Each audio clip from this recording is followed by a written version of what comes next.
Hi, and welcome to Village Church Online. My name is John, and I'm so glad you're joining us today. We're in a series called Misquoted, where Pastor Chris is going to be walking us through a passage of the Bible that's often misquoted, misunderstood, and misapplied. Right afterwards, I'm going to be right here with Chris and being able to interview and hear a little bit more about what he was meaning in his message. But before we hear from Chris, let's worship together.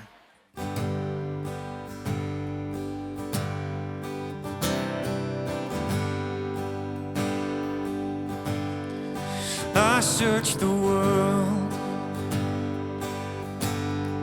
but it couldn't fill me. Man's empty praise and treasures that fade are never enough.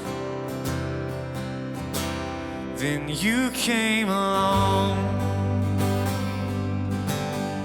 and put me back together.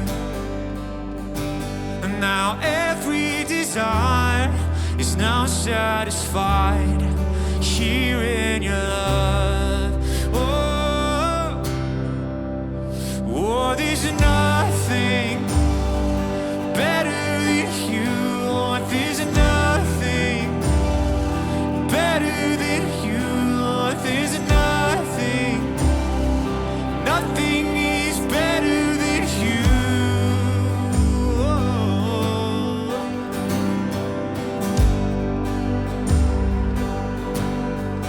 I'm not afraid to show you my weakness and my failures and flaws. Lord, you've seen them all, and you still call me friend. 'Cause the God of the mountain is the God of the valley. And there's not a place your mercy and grace won't find me again. Oh, there's nothing better than you. Lord, there's nothing better than you. Lord, there's nothing, nothing is better than you. Oh, there's nothing better than you. Lord, there's nothing better than you. Lord, there's nothing, oh, nothing is better than you.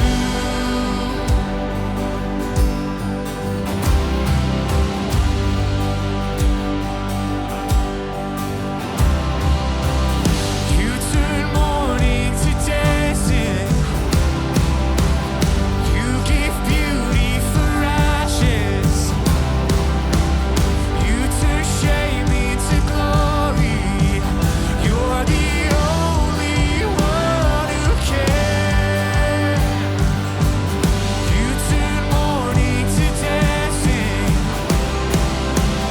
You give beauty for ashes. You took shame into glory. You're the only one who can.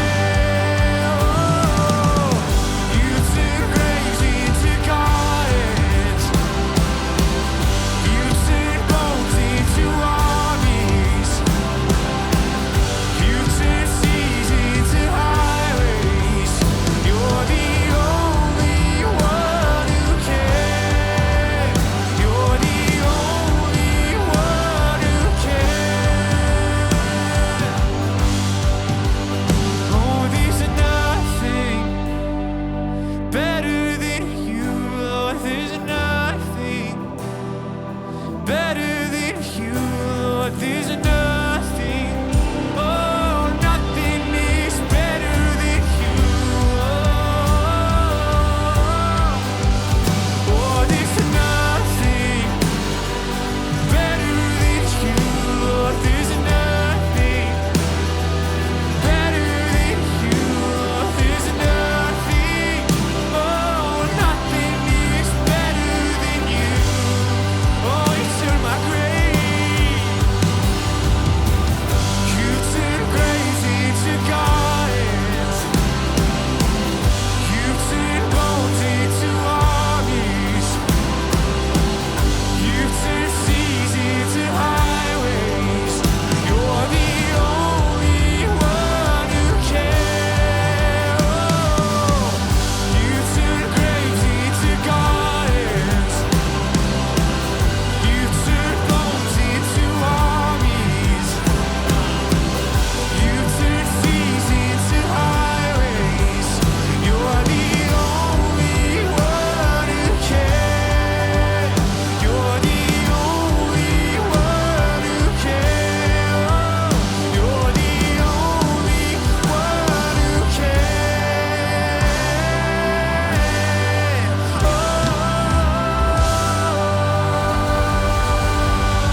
hello, Village Church. How are you doing today? All right. My name is Jeremy. I'm the senior pastor here at Village Church, and now that we are comfortably into the new year, into 2023, I wanted to give you a couple just important updates on some things going on in the life of our church. And I got to tell you, I am so excited and energized and encouraged about what God is doing through Village Church, and you know why? Because we are seeing people making decisions for Christ all over the place, all over our church. Isn't that exciting? Don't you love hearing that? We're seeing it in so many different ways. We're seeing it through the Essentials series that we've just been doing. People emailing us, people getting in touch with us, connecting into the church saying, look, the way that you are dealing with these topics in a way that actually addresses the questions that we're asking as culture, or people even inside the church that have been coming for a while but that haven't made that step, we're ready, we get it. Okay, we're on board, we want to give our lives to this. It's exciting to see that happen through the preaching ministry of Village Church, through something like a series like Essentials. We're seeing it through our student ministries, students, youth, high schoolers, young adults making decisions to follow Jesus with their life because of the incredible ministry that's being done through all our different sites and how they're expressing youth ministries and student ministries. It's really exciting to see. So thank you for serving in those ministries. Thank you for supporting those ministries. And even in unexpected ways, we are seeing people all across our church making decisions to follow Jesus in things like through our impact ministries into prisons, through even people from other religions. I was talking to someone who's a pastor of one of our locations saying, you know, I'm working with a guy who's a Muslim guy who has been coming to our church for a little bit, and now he's made a decision to follow Christ, wants to get baptized. We're seeing this all over our church right now, and it is so exciting to me, and I hope it's really exciting for you as people who make this church up. Now, I want to give you a couple updates on a few things, just like housekeeping stuff, because we also realize that there are a lot of people who are new to Village Church that have been coming over the last little while, and so you may not know some of the things that we're talking about sometimes, about things going on in our church, or you've been coming for a while, and you just haven't heard an update in a bit. So a couple of those things are this. First, I want to talk a little bit about finances and our financial picture of Village Church. As you might know, or maybe not, last year we made some adjustments to our finances and to our budget because we wanted to make sure we could end the year strong in a position that was good stewardship with the kind of spending we were doing based on a bunch of factors like the economy, being a church that was facing some changes in leadership and all of this, and you were great at continuing to give and continuing to financially support us as a church. And so through those adjustments, we were actually able to be in a pretty good spot coming through to the end of last year. And we were really excited because your giving at the end of the year was extremely generous, and we had a great end to the year. So we didn't have to dip into some of the reserves that we've built up in case of situations financially we might face in the future. We had enough cash on hand to be able to cover any kind of contingencies we needed to end the year well. In doing that, we also set ourselves up with a budget position coming into this year that reflected what we thought would be better stewardship of where we were at financially and what we could a little more conservatively, but still with some faith, project to be doing for 2023. We don't want any of the mission to stop. We don't want any of this stuff God is doing through us to stop. But we do have to be smart about our income versus what we are spending, of course. So our budget picture coming into this year is a little bit under $10 million, which is right around where it was at for 2021, which we think is a good spot for us to be in based on our projections for giving and a little bit of faith in hopefully growth in what it is that God continues to do here through our church. That being said, how are we doing so far this year in the first couple months? Well, we've seen a little bit of a slowdown in the giving, but I think that's to be expected. I understand that the economy, inflation, all of these things are big pressures on all of us, so I get it. I just want you to be aware that, of course, when we lag behind in giving and with financial stuff, it does at some point start to affect ministry, so I just want you to understand that as you make these giving decisions, but also I want to encourage you, if you're one of these people who are new to Village Church and maybe you're just getting connected in and you're deciding this is the church that I'm going to be a part of, I want my family, I'm going to be committed here, then I'm encouraging you, please step up and then start to support financially the ministry of the church that you are now calling home. I think it's really helpful and it's really healthy so that we don't have to make adjustments through the year on the ministry kind of stuff that we're wanting to do. We're seeing such incredible things happen and I don't want to see any of that slow down. So that's some of the financial picture. Second, I do get asked about the building project. And if you're new, you might say, what building project are you even talking about? Well, a bunch of years ago, before COVID, we realized we needed to have a building. The reasons for this haven't changed. The core reason for this is our vulnerability. We rent every single facility that we are involved in as a church, and so it makes us a little bit exposed to the whims and opinions of other people other than ourselves when it comes to things like what we are doing right now, this very moment. Capturing this service is something that we have we're a little bit exposed to the whims and opinions of the school and the government in which we're doing this capture in this building of. So we realized, hey, we need to get a building. We need to get something that we control so that we have a little bit more control of the ministry here at Village Church so that we can continue to do this and spread this across our country. So that hasn't changed. We did a fundraising campaign pre-COVID where we raised $10 million in 6 months and we bought land for that building. We were about to launch the building campaign portion of that, and then COVID hit. And we decided, look, this isn't the right time to be doing a giant building campaign right as COVID started to hit, so we paused and waited. COVID slowed down, we came back to church, and then of course we were ready to launch the program again, and our founding pastor moved on from the church, and then we needed to sort out a leadership question. We said, okay, let's just wait until that leadership question has been sorted out, and then we will come back to the church with the building project part of this. So if you're wondering, what about the building? Well, the building is still happening, the building is still going forward, all the reasons still exist. In fact, we have, because people continue to give to this, we have about $5 million in the fund already towards the building, and it's a great start, and we're using that for some of the architectural work that we're still doing, and we're going to be ready to go as soon as we sort out the leadership question permanently here at Village Church, and I'll speak to that in one sec. Then we will come to you with, okay, let's go get the building project done and get that building moving and some shovels in the ground so that we can have a permanent home out of which to host the ministry that we do across our entire church that we control. Okay, I know there's a lot of information and really fast, but I got 10 minutes on the clock, so there's a lot to say. Okay, so the last bit of this is our leadership search question. And so I do get asked this as well, where are we at with leadership search? Well, let me just rewind the tape for you for a second for those that are new.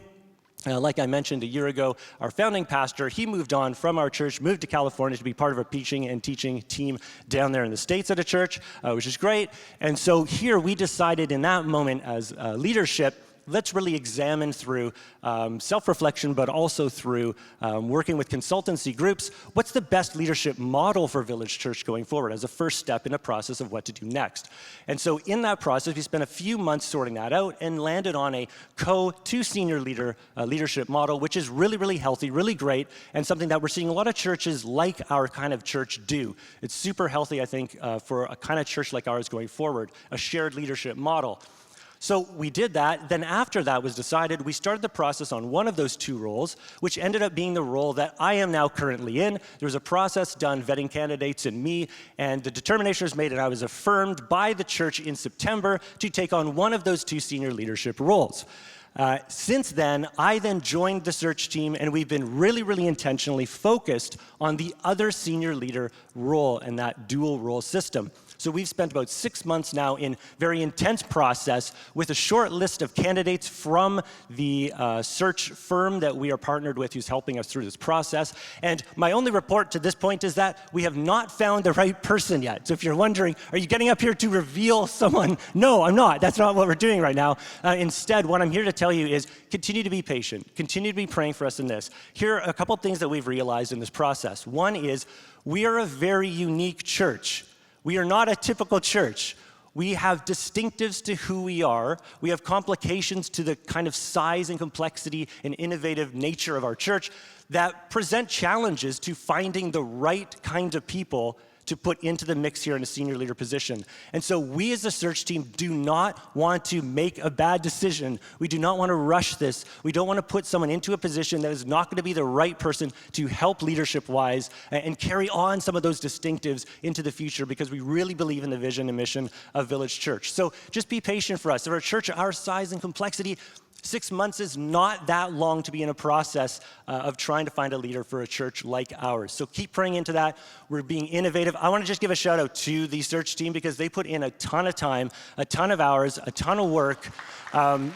weekly meetings and discussions about this over the last 6 months. So we're still working really hard on this, and we will report to you when there are next steps in this process. The other thing that's come out of all of this that's really, really encouraging to me is this. It's that in talking to candidates, high-level candidates, and talking to search consultants, one thing that they keep telling us is this. You guys are in a very unique position as Village Church because you guys are blessed with an unbelievable preaching team. And they keep saying this over and over again. Yeah, right?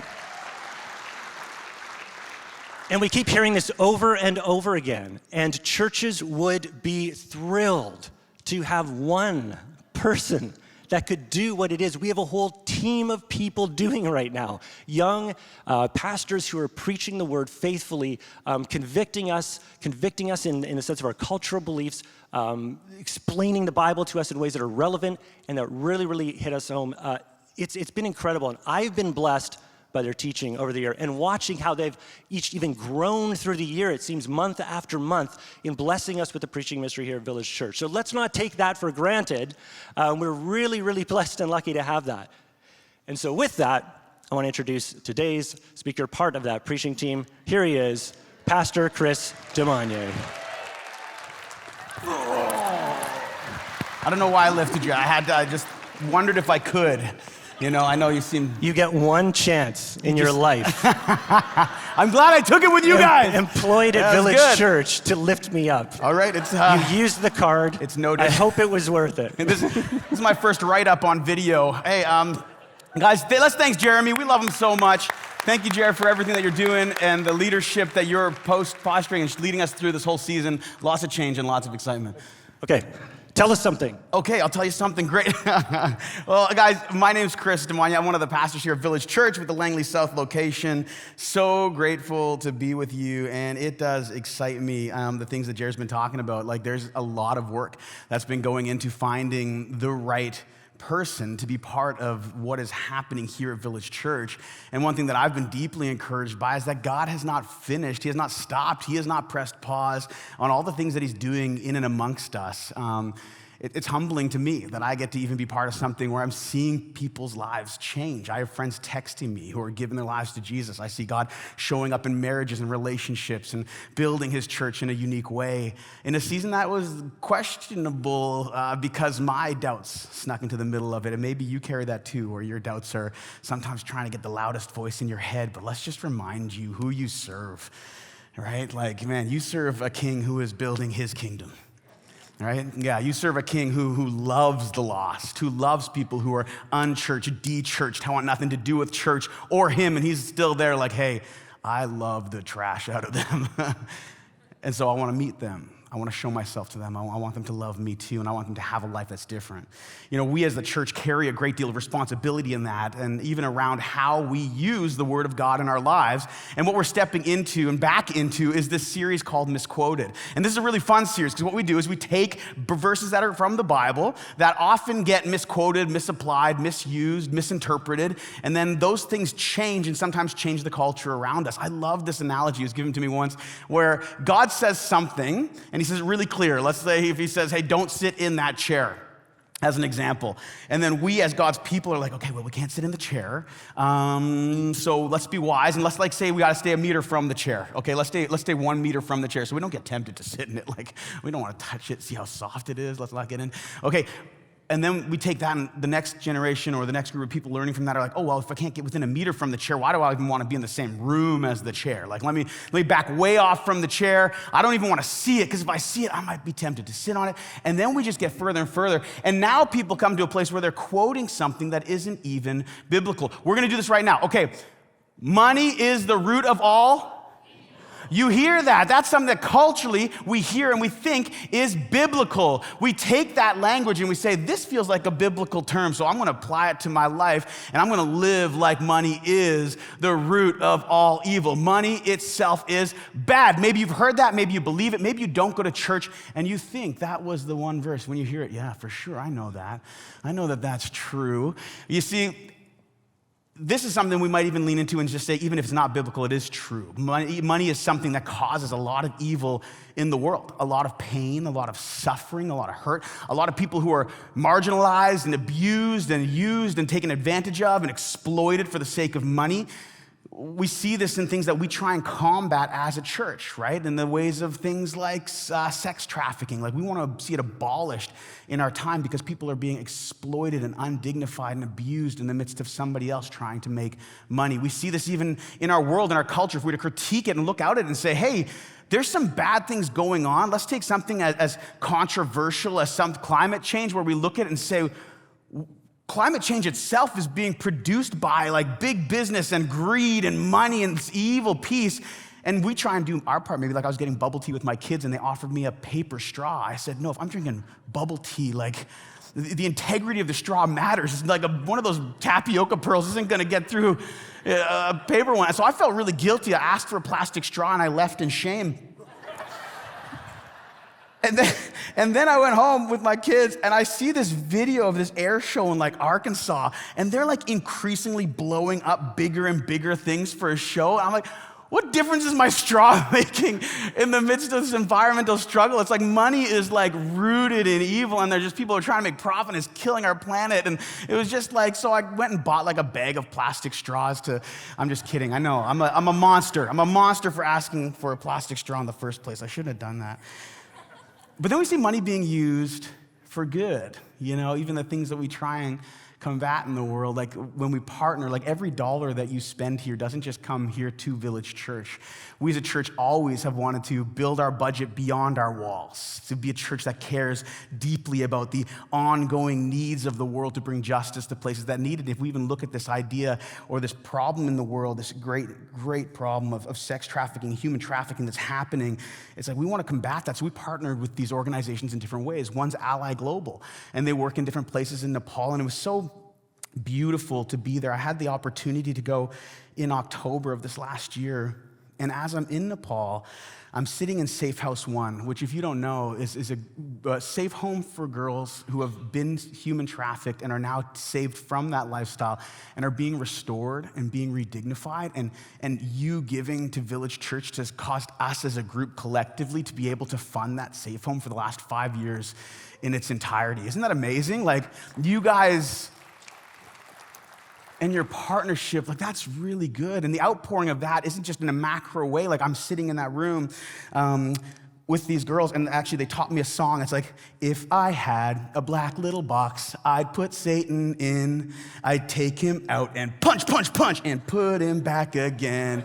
And it doesn't stop there. This is amazing. I mean, we're not paying for the theology classes. If I had a white little box, I'd put Jesus in, I'd take him out and put him back again. And it's like, man, this is beautiful what's happening. Like, again, questionable theology, but it's beautiful what's happening in the midst of what money can accomplish. And one of the people who works there, he and his wife, they have infertility. They've struggled with that their whole lives. And so he had this struggle of like wondering, would he ever be able to walk a daughter down the aisle? And through seeing like what's been happening in the lives of these young women being restored, the money, it's going to good things. It's producing good in the world. Like, your gifts are changing lives, where he has had the opportunity as a father figure in these girls who have been redignified to actually walk over 120 women down the aisle to their husbands in healthy relationships. Isn't that incredible? Like, and this is something you're part of. And then we go even to a even smaller level. Like, my wife and I, when we were here and working with Village Church, and I was working as a receptionist and going to school full time and trying to do these things, and we didn't make a lot of money. At one point, we only had $5 in our bank account. I used it on gas so I could get to work. And that day in my backpack, somebody put an envelope in my backpack with $200 in it saying, "You're awesome." That fed my family for the week. Money doesn't always just equal and produce evil. We know that. It actually can produce something so good, can't it? It can be a really beautiful thing. So what does the Bible really begin to teach us about this if this isn't true? Well, it tells us that it's not just money that equals evil, but that the love of money is what produces evil. that there's something greater going on in the heart of our lives. And this passage comes from the book of 1 Timothy, and it tells us that the love of money is a root of all kinds of evil. Now, some of you here may pride yourself to not be people who absolutely love money, but I gotta tell you, there's something in you that does. Statistically, it's proven and seen. There was a dispositional greed chart that was created by a team of psychologists, and it went across all these different cultures, so worldwide, in Portugal, Brazil, Russia, China, Japan, and North America. And it says that we all, in all of our lives, if you look at the number of people that are involved and how greedy the world is, that we all actually fall on this in a pretty regular bell curve. This is the bell curve of greed, and everybody's on it. Every single one of you, hey, just turn to the person next to you and tell them how greedy they are. Go ahead. Tell them how greedy they are. No, don't do that. But when you go home, you can draw this on a napkin and be like to your spouse, I see you here. Okay, you're an outlier. No, it's interesting that all of us actually have greed in us, that this is actually part of our human condition. Marcel Zielenberg, he's a psychiatrist, he said, greed is part of human nature. Recent research demonstrated that people differ in how greedy they are, and that these individual differences are stable over time, that these can be assessed validly and reliably, and such assessments are predictive of behavior. Hey, you're greedy. I'm greedy. We are sinful. We are broken. If you're surprised about this, welcome to the real world. This may be something that you've always wanted to change in yourself. This may be something that you've seen yourself in and you feel pretty hopeless. Over and over again, you make decisions that cause you to live in a place of greed. And you've seen how that hurts people around you. You've seen how that hurts yourself. You've even tried to figure out conventional wisdom. You looked at other people's lives. And this is really interesting because sometimes some of us, we wrongfully critique this and we think it's only the people who are financially successful that are greedy. It's just not true. You can be poor and greedy. You can be rich and greedy. You see, and what this states is actually a biblical truth. It's interesting. I went and I saw author and speaker and pastor Rick Warren, and he was talking about this, and he was saying that people who are responsible with little and faithful with little will be responsible with much and faithful with much. You see, it's not a question of if we're greedy. It's a greater question of how our love for money is producing evil in and through the world. What's it producing in us? Are we living in a healthy state? Hey, I want to read to you now the actual passage because this is just a piece of it. And I want to read to you where this comes from. This is in 1 Timothy. Paul is writing to this man, Timothy, who's in the church in Ephesus, and they're fighting against false teachers. And there's something going on where Paul's trying to get Timothy to the point to relay that the gospel of Jesus Christ actually has real change. It actually transforms a person, actually produces godliness, and that false teaching will try and tell you otherwise. And that money is one of those things we have to talk about if we're going to talk about the wholeness of a Christian. This is not a service that's coming after a note from Jeremy to try and get you to give for the finances of the church. You're like, how convenient.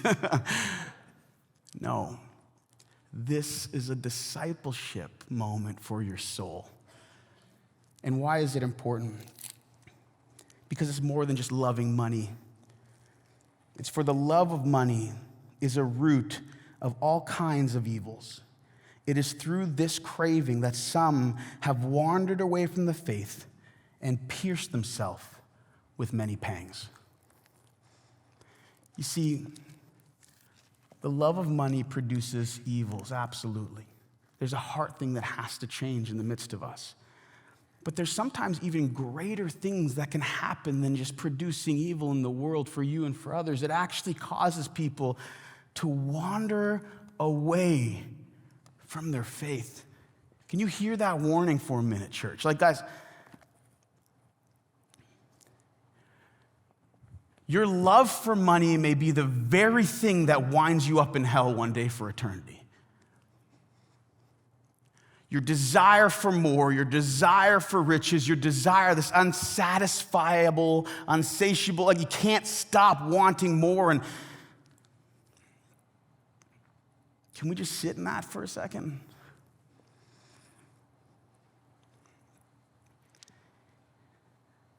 That the love of money can actually cause you to walk away from your faith. That's a big warning. Have you been chasing after money more than you've been chasing after Jesus? Have you seen this in your own life where you don't think about the Bible, you don't think about God, you come, you think you're good, you've kind of compartmentalized it apart from other things, and now you're just in this place where you don't even know Jesus anymore. You don't know why you do what you do. You don't know why you're here. And beyond that, it pierced himself with many pangs, like practically loving money produces bad things in your life. I have a friend, he sold his business, made a lot of money, and he sat down with a wealthy businessman, and the wealthy businessman said, hey, I want to help you manage your money. Here's the first thing you need to know. You want to know the number one way you can cut that income in half, the number one way you can lose half of it? He said, neglect your spouse. Forget about your marriage. That's the fastest way to lose half of your income. You see, there's these pieces where we have to address if we're going to avoid pangs in our lives from pursuing money and this idea of walking away from the faith, the ultimateness of what this is. This is an eternal question of what you do and how you pursue and how you view and value money. And so what do we do with that? Like what is the response to something like this? You know, the response to stay away from the risk of losing your faith and walking through hardship because you're searching money and you're seeing it as you seek it and long for it and yearn after it. It just gets harder and harder and harder to step away from. You see, God knows that this is bad for your soul, and he's known it since the beginning of time.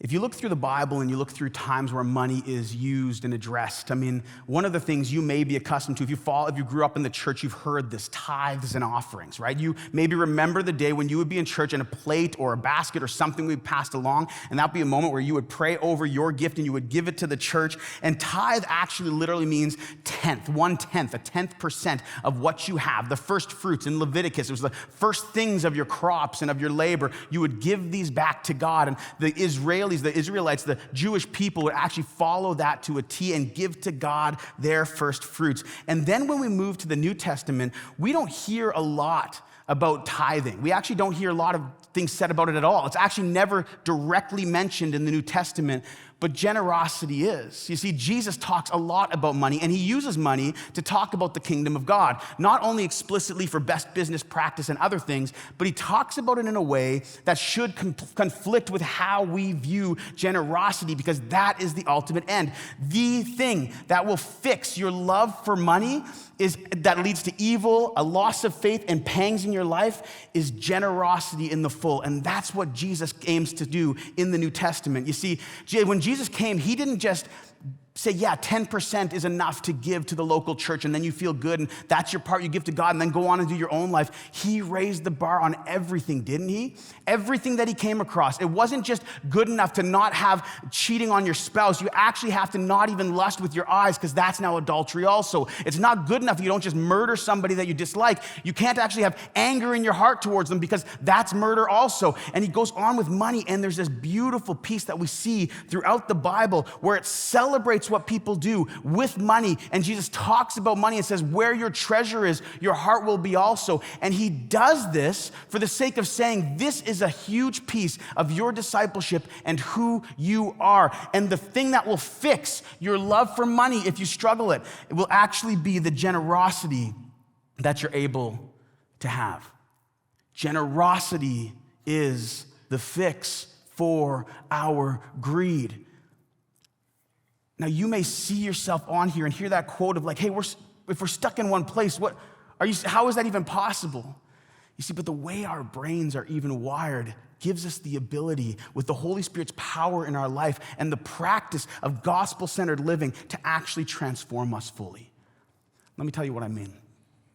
A close friend of mine recently had a stroke in her life, and it was a significant one. And I remember when she was healing, by God's grace, he spared her life, and she was going through this healing process, and I finally was able and allowed to go and visit her. This is after she was in the hospital for a couple months and then started some rehab. And as I'm talking with her, it was incredible. Like he saved a lot of her motor skills. Like she was able to talk and think clearly. But one of the major things in her life that was hard is that her vertigo was just terrible now. The stroke had hit a part in her brain where now if she stands up or moves too fast or looks around too much or stares at a screen too much or does too much, she gets incredibly dizzy. And so I asked her, I said, well, what is the healing like that? Like, what's the healing process look like for it? And she said, well, they tell me every time I find something that makes me feel dizzy, I have to actually do it more. I have to lean into it. And actually by doing it more, I'm rewiring my brain and I'm increasing the neuroplasticity and I'm getting into a place where I'm going to be healthier because I leaned into the hard things. For you, you may be in a place where generosity sounds like a really hard thing, where you've struggled with this in the church, where every time we talk about giving to the local church, you get queasy. Sometimes we do too, because it feels like we're living into some weird stereotype. But God has designed us in a way where we, through our giving and generosity, are able to actually change how we feel and how we live and how we encourage others, and we can change the world around us through stepping into something and attacking our greed with that.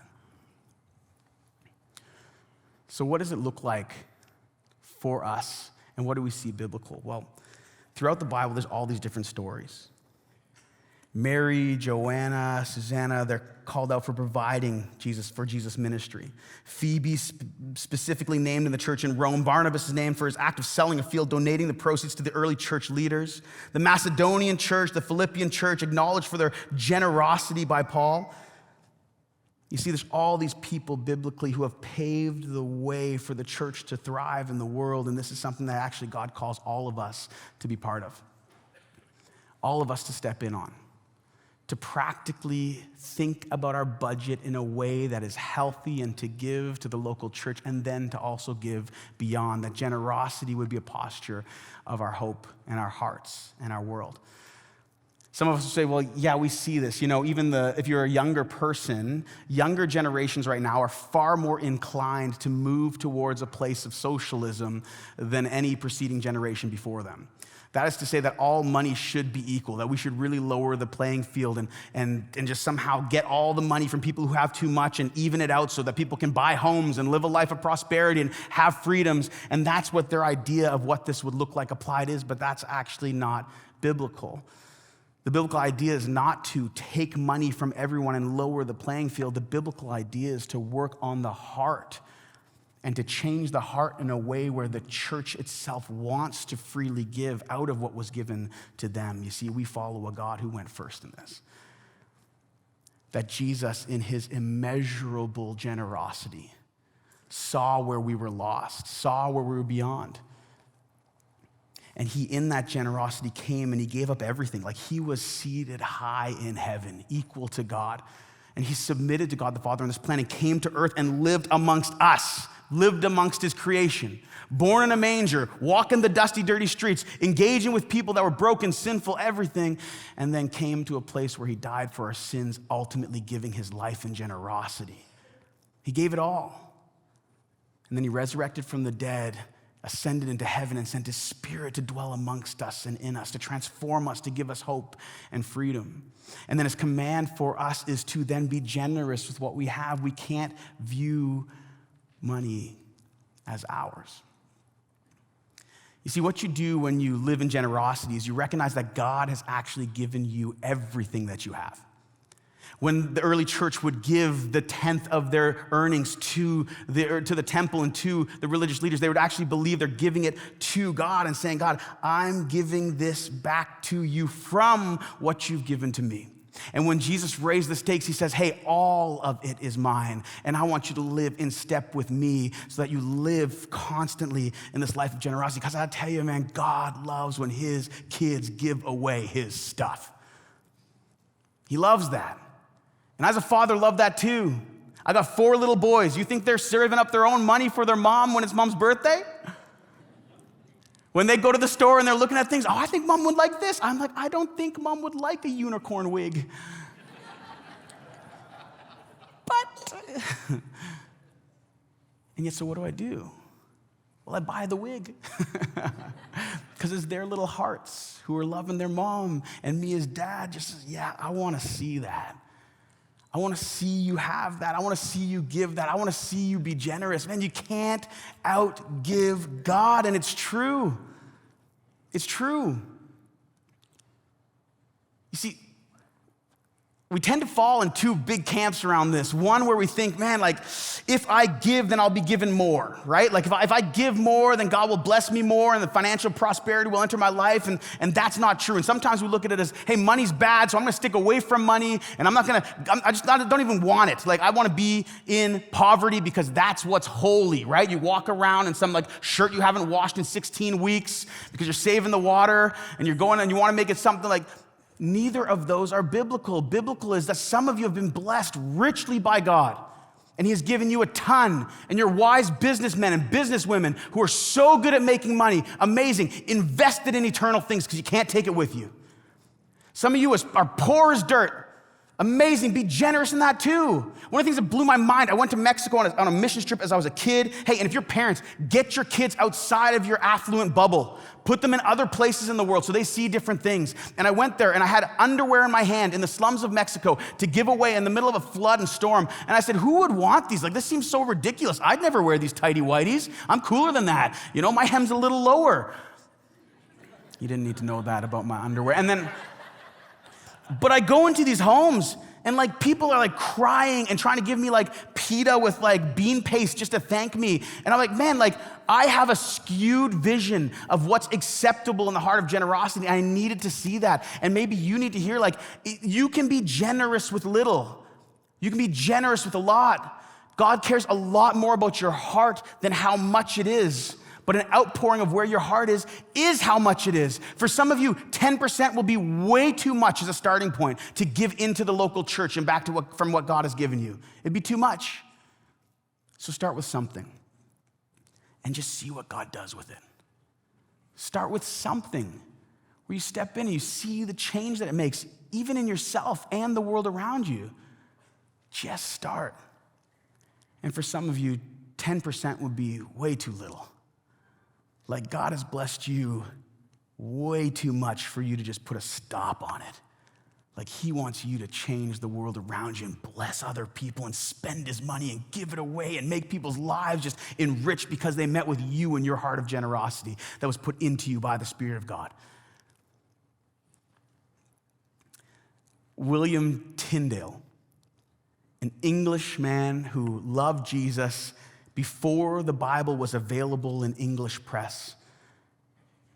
He had a heart for people to know the Word of God.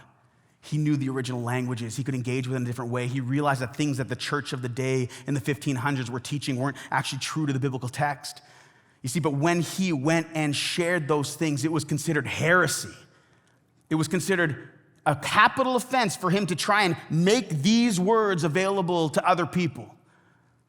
But he had a desire and a mission for it, but he didn't have the money or the means. He had a vision for what it could accomplish, but he didn't have the money or the means. Until Humphrey Monmouth came along. And you've probably never heard that name in your life. And he was a man who was a businessman in the community, hyper successful, hyper connected. And when William Tyndale talked about his vision to get an English Bible in the hands of the people, he caught it. He got a glimpse of what that could accomplish. And so even with the risk of being murdered, even with the risk of persecution, even after he was imprisoned for it, he stepped in and he funded Tyndale in all his work. And Tyndale ended up actually putting to print the very first English Bible, which was the very first thing that caused you to have a Bible today. Isn't that incredible? And this man, Humphrey, he kept giving to it and he kept pursuing it. And so the vision met with the finances that God had provided in the community, and it achieved something great. We are now able to read these words and critique them because it started there. And his prayer, as the life was choked out of him, this is Tyndale, his prayer was that the King of England would fall in love with Jesus too and believe it. And 2 years later, he did. And then you have the King James Version and more English translation and the Bible getting into every hotel room across North America. You still see it, don't you? We have tables of Bibles outside because someone else paved the way, someone before us. And we now today, I tell you guys, like the vision here at Village Church has not changed. The vision to see people transformed into fully devoted followers of Jesus to the ends of Canada and the ends of the world, and we will continue doing it. And I tell you, I get excited about this stuff. I am not sorry because I will sell my life out for this. And I'm asking you to come alongside that journey, to give generously, to give of your time and your money and your resources, because what we are doing is of eternal value. And I want to pave the way for my kids and my grandkids and my great-grandkids and see people know and follow Jesus. I want to see every person in Canada come to know him. And I don't care if it's that big of a dream, because I serve a God who can do that, who asks us to be generous, who wants us to be part of it, who encourages us to step in with all of who we are and not tie ourselves to loving money, which leads to evil, but tie ourselves to something that holds the faith, lessens the pangs, and secures ourselves in the love of a loved one who loves us for eternity. This is Jesus in his church for the world. He asks us to be generous. I tell you, it's gonna be good for you. It's gonna be good for others. Don't spend your life believing that either money is bad and should not be touched, or believing that money is so good it should be sought after at the expense of your soul. Let me pray for you.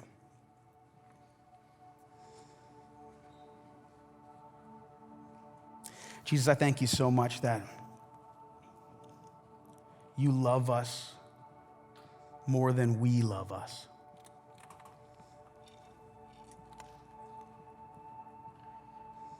That you give us the opportunity to not be shy about talking about things like money. That you, Spirit of God, can enter in and transform our hearts and change what we love. That we would truly love you, Jesus, so much that our grip on money and things of this world would just begin to release. And Spirit, I recognize too that it's not any sort of us just talking about it and naming it. It's actually you moving that's going to make change in our hearts. And so would you just give us a posture of humility in this space? To realize that what's been given to us has been given to us by you. That what you've entrusted to us needs to be stewarded well under you. And so, God, for some of us here, we just recognize that we haven't really taken our whole lives and laid them at your feet. That we've laid maybe some of our time, some of our energy, some of our effort. But at the risk of loving something more than you, we just repent of holding on to our money too tight. And we celebrate those who have been generous, who give faithfully, who give cheerfully. And we believe that your heart is you love when we give it away. So help us as a church and a community to be changed in a way where we become one of the most generous communities on the planet. Will we be changed in a way where we are so untied to money that our souls would live fully with you? that we would be smart, that we would budget well, that we would walk through all the real major pieces of what it's like to be good financial stewards, and that we would enjoy what it produces. So help us not to be a community that loves money, but let us be a community that loves you, Jesus, and loves what your money does for the world around us. Yeah, Jesus, we thank you so much. In your name we pray. Amen.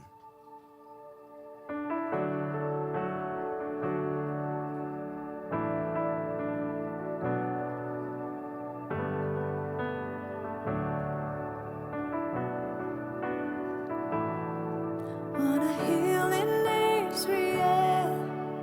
Mercy spoke to me. Mercy spoke for me. Mercy spoke for me. It was on Golgotha's tree. His death brought liberty. His death brought liberty.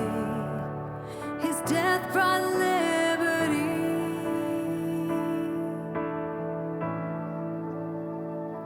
And may I never boast in anything except the cross of Jesus Christ. And may I not forget the blood he shed. It is by his death I am alive. Because of Christ, I am alive.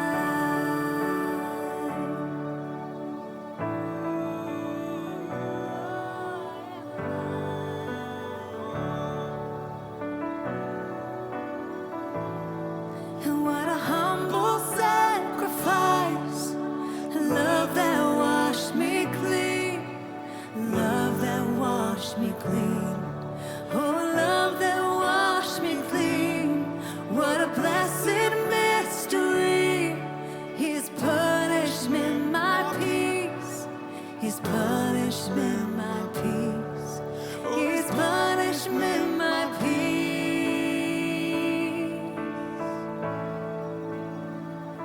And may I never boast in anything except the cross of Jesus Christ. And may I not forget the blood he shed. It is by his death I am alive. And may I never boast in anything except the cross of Jesus Christ. And may I not forget the blood he shed. It is by his death I am alive. Because of Christ, I am alive.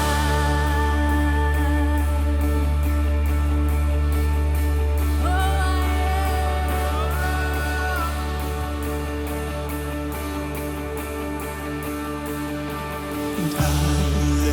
Hallelujah, hallelujah. Praise the one who set me free. Death has lost its grip on me. Hallelujah, hallelujah. Jesus rose in victory. He's alive, alive in me. Hallelujah, hallelujah. Praise the one who set me free. Death has lost its grip on me. Hallelujah.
Thank you so much for joining us. That was a great message with Pastor Chris today.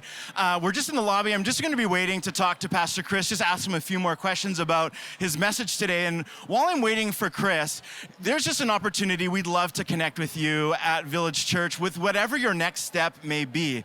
You can go to thisisvillagechurch.com/next steps. And whether that's joining a community group, getting baptized, or maybe you've got questions about Jesus, we'd love to connect with you. Chris. Hey. Thank you so much John. for your message this morning. Thank you, man. Dude, my privilege. Yeah, I wanted to just know what has been how has finances been part of your discipleship journey personally throughout the years? You know, it's a hard thing to untie from what normal life would have looked like before Jesus. Because before I loved Jesus, I grew up in the church, but I wasn't giving to the local church as a practice. And then Mercedes and I, we started like giving to a church that we like felt kind of tied into the mission. And since then, the Spirit of God has really been highlighting what it looks like to be generous. Sometimes it's easier to be generous with people than it is to be with the church. And we felt that tension until we saw what the church can accomplish and saw the biblical mandate for giving to the local church to continue to finance what God is doing in the world. And so every year, Mercedes and I sit down, we look at our finances, and we say, can we give more? What does it look like this year? And of course, we keep it around that, where it's like, hey, what is the Spirit of God asking us to give? And then keep some extra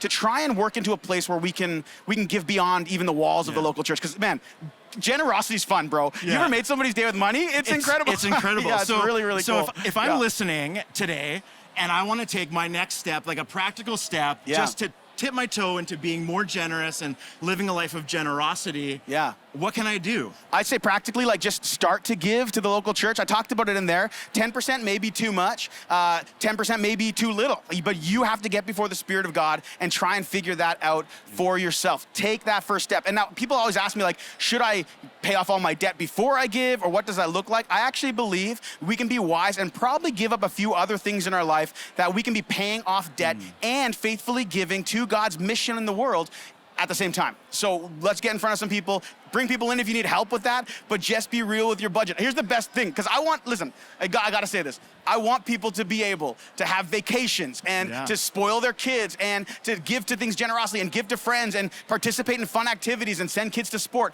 I want that, but it starts with actually having a faithful budget that you care about. So if you haven't budgeted, start there. If you have, make room for the local church, and then continue to give and grow from there with the Spirit's guidance in your life. Well, thank you, Chris. I know that lots of people want to talk to you as you just finished preaching. Man, I'm not that important. But thank you so much for taking time. Thanks, John. I love you, man. Love what you're doing. Okay, bye, guys. See you later. Well, I heard a story this week about a woman who was taking one of our classes on workshop, and she'd been struggling her whole life around the question and the idea of confession. And actually, through taking the class in workshop, Jesus was actually able to release her from all of the shame and guilt that she had been experiencing, where she was able to write in and say that God has just given her a peace, and she's able to live with peace every single day. So if you'd like to be a part of what God is doing here at Village Church, we just invite you to give generously today.